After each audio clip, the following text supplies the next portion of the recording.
Everyone involved knows about the problem at Milwaukee Area Domestic Animal Control. The guy who runs the facility sees it firsthand. These animals are starved for attention. The animal cruelty officer is frustrated by it. The Milwaukee Police Department cares very much about animals. And the activist is frankly ticked off about it. These dogs are told to endure a different kind of cruelty once they're seized. Even the outsider from Chicago is aware of what's going on. These are dogs who are doing the time but not the crime. Here's the deal. Dogs are seized by Milwaukee police from puppy mills, dog fighting rings, or just plain abusive situations. They're animals on very short chains. They may or may not have protection from the weather. Their water and food is infrequent. Police place the animals in the cages of David Flagler's facility. This is the average kennel for the dogs. Life at first is often better. The animals are given constant water, constant food, veterinary care. But the Milwaukee Police animal cruelty expert Sergeant Caroline Knitter explains dogs taken from crime scenes by officers are by their very definition automatically involved in court cases. Until the case has been processed and completed, those animals are put on hold. It's these holds that constantly keep dozens of dogs at Maddock for weeks, months, sometimes close to a year.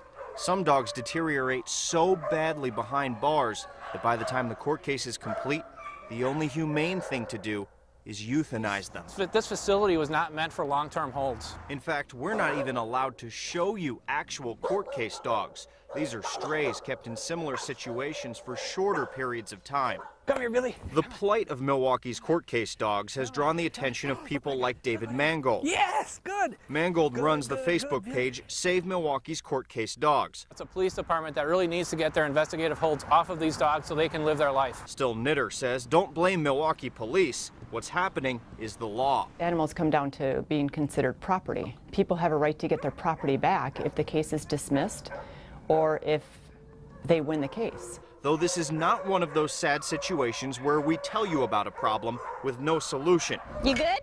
Enter Cynthia Bathurst, We were able to have these play lots built. the Chicago outsider. And it's great for the dog.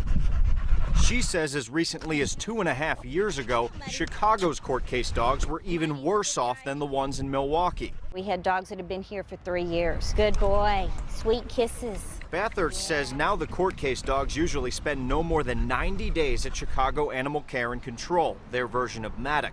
To accomplish this, Bathurst says it takes a total team effort from local police, from prosecutors, and from animal control workers. What a cutie. All coordinated by her nonprofit grant-funded group, Safe Humane Chicago. Good girl. It starts with training law enforcement, with training the prosecutors and the judges what the laws and procedures are. Bathurst says like in Milwaukee, animals taken by Chicago police are property. So in the Windy City, officers give anyone with a seized dog the opportunity up front to surrender the animal. Also at that point, any DNA evidence is gathered from the dog, extensive pictures are taken, and there's a full vet check. And it's that moment in time that's the evidence. If the owner won't willingly surrender the dog, volunteer lawyers for Safe Humane help and encourage states' attorneys to force the surrender of the animals to the Safe Humane Resocialization Program. That's what I'm talking about. Safe Humane Chicago is all about education, advocacy, and second chances. Once the Chicago court case dogs are surrendered, the most violent animals are either put down or sent to sanctuaries. But most dogs are enrolled in the Safe Humane program. Let's put Rockstar over here. They stay at animal control and are put through resocialization classes with volunteers. If you're going to take up leash, take it there. Plus, they're taught everything from basic commands to leash walking. All you want to do is back up until there's slack in the leash. We get them to a point where we can transfer them to rescue groups. Before the dogs are eventually adopted. Some of them are therapy dogs, some of them are just plain pets. Back in Milwaukee, Knitter tells us her department recently began doing something similar to what's done in Chicago. When we go to any type of animal investigation, ask them if they'll surrender their animals so that Maddock can adopt them out or do what they have to do with the animals. Knitter says this strategy does help the problem, but she says local laws may have to become more like the ones slightly farther south for a full-on court case dog program to come together in Milwaukee. But we're just not as far advanced as Chicago is with our laws. They have very strict laws when it comes to animals and violent crimes or drug crimes or dogfighting crimes.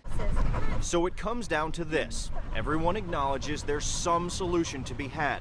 But for now, Flagler is just doing the best he can with what he's got. This isn't the best situation for them, for us, but again, this is the situation. Knitter is keeping an eye on the big picture. If people can abuse an animal, they can abuse a human being. And Mangold is publicizing the problem. What's at fault is the process. All individually play an important part. Still, Bathurst suggests coming together as a community might be the key to cracking Milwaukee's court case dog conundrum. It's getting a lot more people involved in a bigger way, and to be compassionate for animals who have done no crime, who've done no problem, and just need socialization. And in talking to the Milwaukee County District Attorney's Office about this problem, they say they've tried to rush cases involving court case dogs, but that doesn't work because the cases often lead to even more bad guys, and that doesn't really work with the police trying to catch everyone. For Fox 6, I'm Henry Rossoff.